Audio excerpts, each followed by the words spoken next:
Though Governor Fubara and Minister Wike have been at each other's throats over the control of Rivers State, what the public doesn't know is that there is an unseen hand behind their conflict.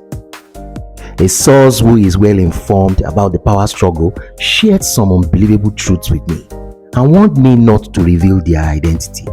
Let's go over the matter layer by layer.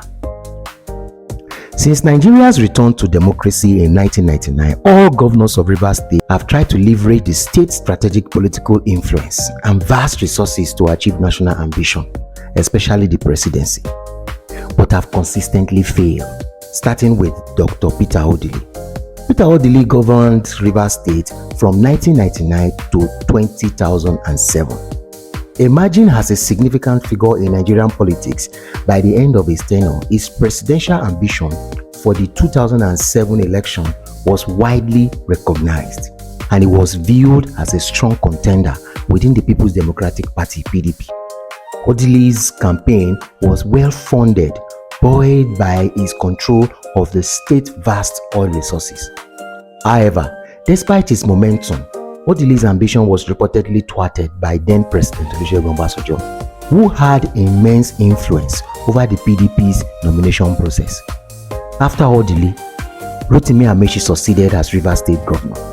Like Odili, Amechi nursed presidential ambition but also failed to secure the presidency. However, Amechi's tenure had a more profound national impact. During his 2 terms as governor, Amechi tactically dismantled the PDP's internal cohesion by leading a faction of disaffected governors to form the breakaway Advanced People Democratic Party (APDP), which later merged with the All Progressive Congress (APC). The formation of the APC, with Amechi as a key player, marked a pivotal moment in Nigeria's political history. It led to the PDP's first loss of presidential power after 16 years of dominance. As a reward for his contributions to Muhammad Buhari's successful campaign, Amechi was appointed Minister of Transportation in Buhari's administration. Despite these successes, Amechi's ambition to become president in the 2023 election was thwarted again when he lost to the APC nomination of Bola Tinubu. Nyesom Wike succeeded Amechi and aimed to achieve what his predecessors could not: greater influence on the national stage.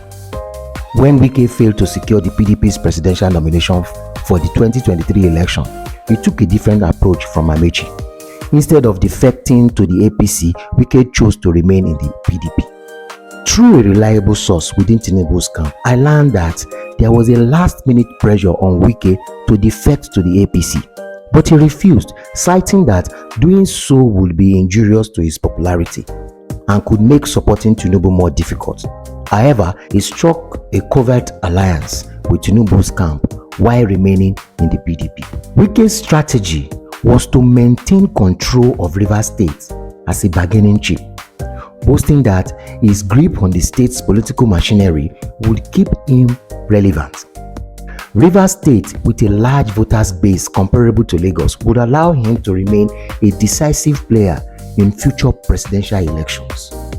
He likened himself to Bola Tinubu, who has continued to control Lagos' political structure since leaving office as governor in 2007.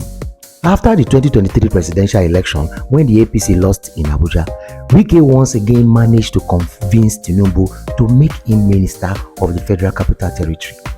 He argued that becoming Minister of FCT would mean securing 2 key regions, Rivers State and Abuja, for Tinubu's re-election in 2027, an idea that the president agreed with. Wike's early confidence in maintaining his grip on Rivers State's political structure is now being challenged as Fubara asserts his independence.